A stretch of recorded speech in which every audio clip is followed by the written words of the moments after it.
साथ मेजर गौरव आर्य आ गए हैं। Major, very happy republic day. मुझे लगता है साल दर साल आपने इतनी रिपब्लिक डे परेड देखी हैं और सेना का आप हिस्सा रहे हैं। इस बार भी बहुत सी परंपराओं में बदलाव हो रहा है। आज के दिन सबसे पहले तो क्या कहेंगे दर्शकों को? सबसे पहले तो दर्शकों को बहुत बहुत शुभकामनाएं। बहुत बड़ा दिन है भारत के लिए। और दूसरी चीज़, ये पर्व है, ये सिर्फ हमारे गणतंत्र का पर्व नहीं है, ये उन शूरवीरों के लिए भी एक नमन है जिनकी वजह से गणतंत्र अभी तक सलामत है और आगे 1000 सालों तक सलामत रहेगा। सुचरिता, बिल्कुल आप सही कह रहे हैं। और मुझे लगता है वो जो तस्वीरें हम दिखा रहे हैं, चाहे वो हमने दिखाई लद्दाख की तस्वीरें, सियाचिन की तस्वीरें, आप तो खुद कितनी बार सियाचिन गए हैं मेजर आर्या, और सोचिए वहां पर जो बिल्कुल हिला देने वाली ठंड है, मांस हिला देने वाली ठंड है, जमा देने वाली ठंड है, वहां पर किस तरह से ये शूरवीर आज के दिन भी किस तरह उसी तरह से अपना काम कर रहे हैं। उनके लिए it's a very normal day. हम लोगों के लिए सोचिए आज के दिन भी निकलते हुए ठंड में सुबह हम सोचते हैं, लेकिन this is the valour that we are talking about. ये है वो साहस जिसकी हम बात करते हैं। नहीं, बिल्कुल सुचरिता, मैं बेस कैंप तक गया हूँ, सियाचिन ग्लेशियर के बेस कैंप तक, और वहाँ पे ही रहना इतना ज़्यादा मुश्किल है कि सोचना भी, तसव्वुर करना भी मुश्किल हो जाता है कि कैसे लोग यहाँ पे रहते हैं। फिर कोई ग्लेशियर प्रॉपर पे जाए, जो कि वहाँ से काफ़ी दूर है, वहाँ पे ग्लेशियर प्रॉपर पे जाए और वहाँ पे जाके तिरंगा फहराए और गणतंत्र दिवस मनाए। सलूट है ऐसी जिसको कहते हैं ना, courage and fortitude in the face of such odds. Glacier का टेम्परेचर मैं इस वक्त आपको बता दूं, कहीं कहीं जगह अलग अलग जगह वेरी करता है, पर अगर विंड चिल फैक्टर को देखें तो -60 -70 तक भी जाता है। -60 -70 में उस टेम्परेचर में रहना, जहां से जब मुंह से भाप निकलती है तो जमीन में गिरने से पहले वो बिल्कुल पाउडर बन जाती है जम के। इतनी सर्दी में कि जहां पे अगर आप किसी मेटल को, किसी लोहे को अगर आप हाथ लगा दें तो आपकी चमड़ी चिपक जाए, फिर आपकी उंगलियां काटनी पड़े। इतनी सर्दी में वहां पे जो हमारे भाई हैं वहाँ पे रहते हैं, देश की रक्षा करते हैं, वहाँ पे तिरंगा फहराया है। मुझे लगता है बहुत बड़े जज्बे की एक निशानी है ये गणतंत्र दिवस। और हर जगह से सेना कर रही है, हमारी पैरामिलिट्री फोर्सेस कर रही हैं, जैसे कि असम राइफल्स एक पैरामिलिट्री फोर्स है, या फिर CPOs, CAPF जैसे BSF, CRPF। आपने ITBP के बारे में बात करी, जोशीमठ, औली और आगे भी जाके जिस तरीके से ये लोग काम करते हैं ITBP वाले, मुझे लगता है इनके जज्बे को आज हमें फिर से एक बार सलाम करना चाहिए।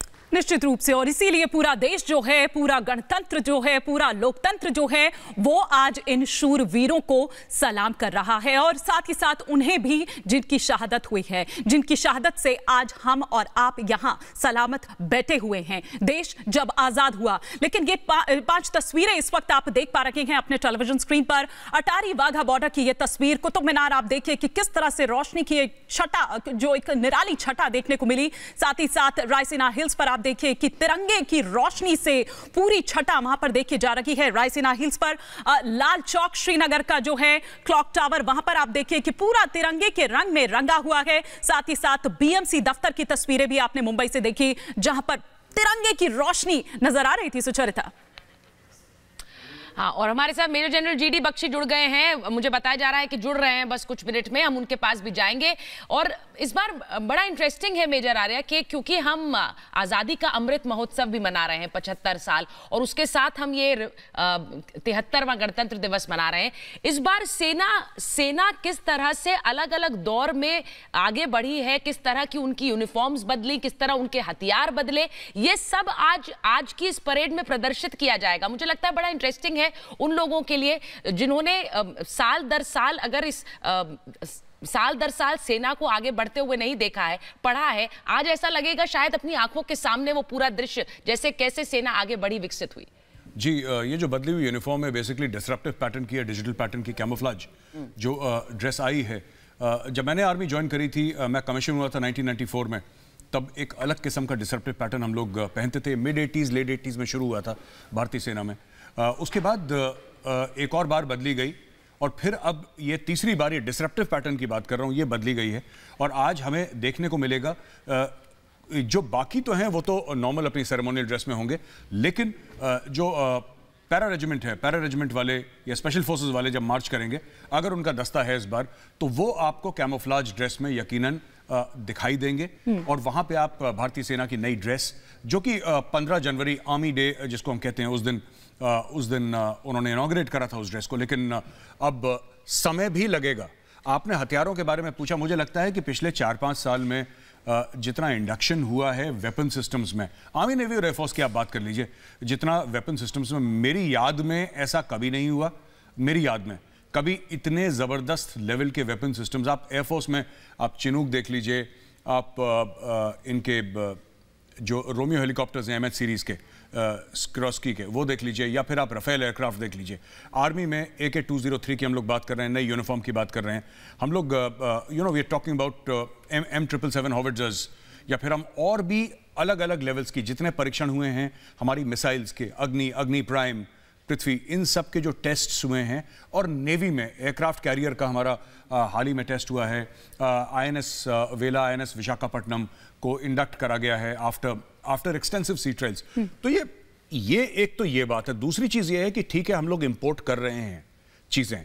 India was the top importer of weapon systems in the world कुछ साल पहले तक। अब इंडिया नंबर 3 पे आ गया, I think, if I am not wrong, और नीचे गिरेगा, क्योंकि जब ये मेक इन इंडिया को जब हमने रफ्तार पकड़ाई है इस चीज को, तब हम देख रहे हैं कि हिंदुस्तान में बने हुए हथियार फौज यूज कर रही है, इस्तेमाल कर रही है, और धीरे धीरे और ये प्रचलन होगा, ये आगे और चीजें बढ़ेंगी निश्चित रूप से। और मेक इन इंडिया की जब हम बात कर रहे हैं तो मेक इन इंडिया की ये झलक आज नए राजपथ पर भी देखने को मिलेगी। लेकिन मेजर जनरल GD बख्शी, आज देश का 73वां गणतंत्र दिवस हम मना रहे हैं। आज उन शूरवीरों को सलाम करने का दिन है और साथ ही साथ जिन्होंने शहादत दी है उनके बलिदान को याद करने का दिन। इन 73 सालों को आप किस तरह से देख रहे हैं, कैसे याद करेंगे? देखिए, मैं जैसे कहना चाहता हूं कि rituals tie us to our origins, यानी ये जो संस्कार हैं ये हमको अपने पूर्वजों के साथ जोड़ते हैं। हर साल हम रिपब्लिक डे परेड मनाते हैं, हर साल हमारी सैन्य ताकत का प्रदर्शन होता है। इस साल तो 75 वर्ष पूरे होने के उपलक्ष्य में हमारे 75 एयरफोर्स के जहाज़ जो हैं वो आज फ्लाई पास्ट करेंगे। This is the largest number. जैसा अभी गौरव बिल्कुल सही कह रहे थे, काया पलट हो गई है साहब हमारी फौज में, हमारे इक्विपमेंट में, हमारी सशस्त्र सेनाओं की ताकत में। अगर आप एयरफोर्स को देख लें तो उसमें top of the line 4.5 generation fighters हैं, मसलन की रफाल, मसलन की सुखोई 30, और उसके अलावा जो अपने 3rd generation fighters like Jaguar, और 3.5 जनरेशन फाइटर्स जैसे MiG-29। अभी भी लीगेसी MiG-21s भी हमारे पास घूम रहे हैं, लेकिन आने वाले दिनों में उम्मीद है कि ये सब फेज़ आउट हो जाएंगे। हमारे लाइट कॉम्बैट एयरक्राफ्ट का पहला स्क्वाड्रन आ चुका है और अभी और तेज़ी पकड़ेगा ये जो है प्रक्रिया। इसके अलावा मैं आपको बताना चाहता हूँ कि हमारी नेवी आज बड़े गर्व से कह सकते हैं, they are not buying a navy, they are building a navy. हम अपने जहाज़ खरीद नहीं रहे साहब, बना रहे हैं, जिसमें शामिल न्यूक्लियर सबमरीन्स, जिसमें शामिल एयरक्राफ्ट कैरियर, जिसमें शामिल 7,500 टन के मिसाइल डिस्ट्रॉयर्स, फ्रिगेट्स, जो आप बोले। Sir, this is a moment of pride. जैसा आप कह रहे हैं कि जब भारत में बन रहे हथियार हम अपनी सेना में शामिल करते हैं तो गर्व से शामिल करते हैं, इंडिजिनस मेड, अपने घर में बने हथियार, क्योंकि हर सेना अपने हथियारों के बूते पर ही युद्ध आगे लड़ सकती है और आगे बढ़ सकती है।